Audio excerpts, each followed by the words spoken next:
Hi friends, welcome back to Joel Prince Kitchen.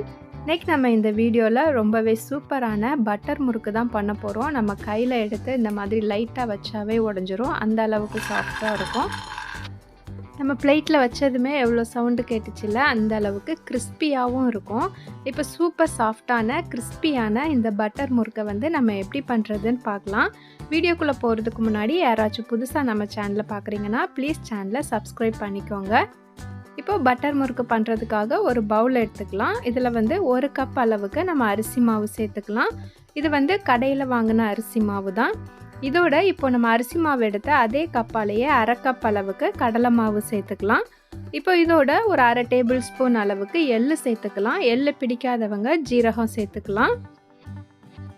இப்போ இதோட தேவையான அளவுக்கு உப்பு சேர்த்துக்கலாம். இப்போது நம்ம இந்த மாவோட 2 டேபிள் ஸ்பூன் அளவுக்கு கரெக்டாக பட்டர் சேர்க்கணும். நீங்கள் வந்து பட்டர் எடுக்கிறப்ப இந்த மாதிரி கரெக்டாக அளந்து எடுத்துக்கோங்க. இந்த மாதிரி எடுத்து 2 டேபிள் ஸ்பூன் அளவுக்கு பட்டர் நம்ம இந்த மாவோட சேர்த்துக்கலாம். பட்டர் வந்து இந்த மாதிரி கரெக்டாக அளந்து எடுத்துக்கோங்க. பட்டர் அதிகமாகிடுச்சுன்னா மாவு வந்து எண்ணெயில் கரைஞ்சி போயிடும்.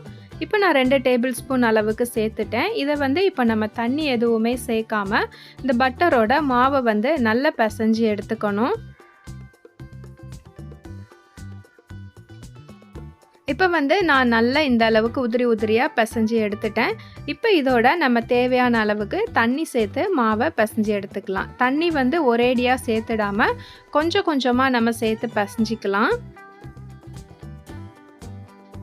மாவு வந்து ரொம்ப டைட்டாக இல்லாமல் நல்ல லூஸாக இருக்கிற மாதிரி பார்த்துக்கோங்க. நம்ம கையில் எடுத்தோன்னா இந்த அளவுக்கு நம்மளுக்கு லூஸாக இருக்கணும். அப்போ தான் மாவு வந்து நம்ம முறுக்கு புளியிறப்ப கரெக்டாக ஈஸியாக வரும். இப்போ வந்து நம்ம முறுக்கு குழல் எடுத்துக்கலாம். இது கூட இந்த மாதிரி நம்ம முள்ளு முறுக்கு செய்கிற அந்த அச்சு போட்டுக்கலாம். இப்போது இதோட உள்பக்கம் எல்லாமே நம்ம நல்ல எண்ணெய் தேய்ச்சி எடுத்துக்கலாம். நம்ம வந்து அப்போ முறுக்கு போட்டு புளியிறப்ப மாவு வந்து ஒட்டாமல் ஈஸியாக நம்மளுக்கு வரும். இப்போ நல்லா நம்ம எண்ணெய் தேய்ச்சி எடுத்துட்டோம். இப்போ நம்ம ரெடி பண்ணி வச்சுருக்க மாவுலேருந்து கொஞ்சமாக எடுத்துட்டு அந்த முறுக்கு குழல் உள்ளே போட்டு நம்ம புளிய ஆரம்பிச்சிடலாம். நீங்கள் மாவு பிசைஞ்சு ரொம்ப நேரம் வைக்காதீங்க.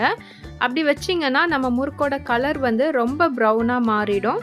அதனால் மாவு பிசைஞ்சதுமே நீங்கள் வந்து முறுக்கு புளிய ஆரம்பிச்சிடுங்க. இப்போ ஸ்டவ் ஆன் பண்ணி கடாய் வச்சுட்டு நம்ம எண்ணெய் சேர்த்துக்கலாம். எண்ணெய் சூடானதும் மாவு எடுத்து இந்த மாதிரி பிழிஞ்சிக்கலாம். நீங்கள் வந்து இந்த மாதிரி கொஞ்சம் கொஞ்சமாக கட் பண்ணி பிழிஞ்சிக்கோங்க. இல்லை இது உங்களுக்கு கஷ்டமாக இருந்துச்சுன்னா நீங்கள் இன்னொரு மெத்தட்லேயும் நீங்கள் பண்ணலாம். இந்த மாதிரி நீங்கள் வந்து மாவை போட்டுட்டு இந்த மாதிரி ரவுண்டாக நீங்கள் பிழிஞ்சு எடுத்துக்கோங்க. நார்மலாக நம்ம முறுக்கு பிழிகிற மாதிரி நீங்கள் ரவுண்டாக பிழிஞ்சு எடுத்துக்கோங்க. பிழிஞ்சதும் நீங்கள் உடனே கரண்டி போட்டு இதை வந்து திருப்பிடாதீங்க. மாவு வந்து கரைஞ்சிடும். அதனால் ஒரு 3 நிமிஷத்துக்கு இந்த ஒரு பக்கம் நல்லா வெந்து அந்த பபுள்ஸ் எல்லாம் கொஞ்சம் அடங்கினதுக்கு அப்புறமா நம்ம முறுக்கை வந்து திருப்பி போட்டுடலாம். திருப்பி போட்டு இந்த கரண்டி வச்சு இப்போ இந்த முறுக்கை வந்து நம்ம லைட்டாக அந்த எண்ணெயிலே நம்ம உடச்சி விட்டுடலாம். இந்த மாதிரி எதுக்காக எண்ணெயிலே நம்ம உடச்சி விடுறோன்னா, நம்ம வெளியே எடுத்ததுக்கப்புறம் முறுக்கை உடச்சா லைட்டாக நம்ம உடச்சா அந்த அடையாளம் மாதிரி தெரியும். ஆனால் எண்ணெயிலே நம்ம இந்த மாதிரி லைட்டாக அந்த முறுக்கை உடச்சி விட்டு நல்லா ஃப்ரை பண்ணி எடுக்கும் போது அந்த அடையாளம் கூட இல்லாமல் ரொம்ப நீட்டாக வரும்.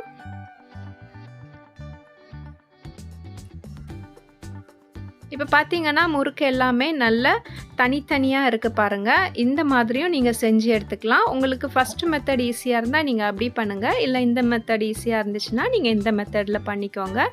இப்போ பபுள்ஸ் எல்லாமே 2 சைடும் நல்லா அடங்கினதுக்கு அப்புறமா நம்ம முறுக்கு எல்லாத்தையுமே எண்ணெயிலேருந்து வடிகட்டிட்டு எடுத்துடலாம். நான் பிளேட்டில் வைக்கிறப்பவே அந்த முறுக்கோட சவுண்ட் வந்து எவ்வளோ கிறிஸ்பியாக கேட்குது பாருங்கள். அதே மாதிரி நம்ம வந்து கையில் எடுத்து இந்த முறுக்கை வந்து லைட்டாக இப்படி வச்சாவே அது டக்குன்னு உடஞ்சிரும். அந்த அளவுக்கு அது சாஃப்டாகவும் இருக்கும். இப்போ இந்த முறுக்கு எல்லாமே நல்லா சூடு ஆறுனதுக்கு அப்புறமா நம்ம ஒரு பாக்ஸில் போட்டு டைட்டாக க்ளோஸ் பண்ணி வச்சிட்டோன்னா பசங்களோட ஸ்நாக்ஸுக்குமே இது ரொம்ப யூஸ்ஃபுல்லாக இருக்கும். நம்ம தேவையில்லாமல் கடையில் வாங்குறத விட இந்த மாதிரி 1 கப் அரிசி மாவு இருந்தாவே போதும். நல்ல சூப்பரான பட்டர் முறுக்கை நம்ம வீட்டிலே ரெடி பண்ணிடலாம். ஈவினிங் ஸ்நாக்ஸ்க்கு கூட இதை நம்ம யூஸ் பண்ணிக்கலாம். இப்போ பாருங்கள் நம்மளோட பட்டர் முறுக்கு எல்லாமே எவ்வளோ சூப்பராக ரெடியாக இருக்குன்னு. நீங்களும் இதே மாதிரி வீட்டில் ட்ரை பண்ணி பாருங்கள். ட்ரை பண்ணி பார்த்துட்டு எப்படி வந்துச்சுன்னு கமெண்ட்டில் சொல்ல மறக்காதீங்க. வீடியோ உங்களுக்கு பிடிச்சிருக்குன்னு நினைக்கிறேன். வீடியோ பிடிச்சிருந்துச்சுன்னா லைக் பண்ணிவிட்டு உங்கள் ஃப்ரெண்ட்ஸுக்கும் இதை ஷேர் பண்ணுங்கள். புதுசாக நம்ம சேனலை பார்க்குறவங்க ப்ளீஸ் சப்ஸ்கிரைப் பண்ணிவிட்டு பக்கத்தில் இருக்க பெல் ஐக்கானை கிளிக் பண்ணி சப்போர்ட் பண்ணுங்கள்.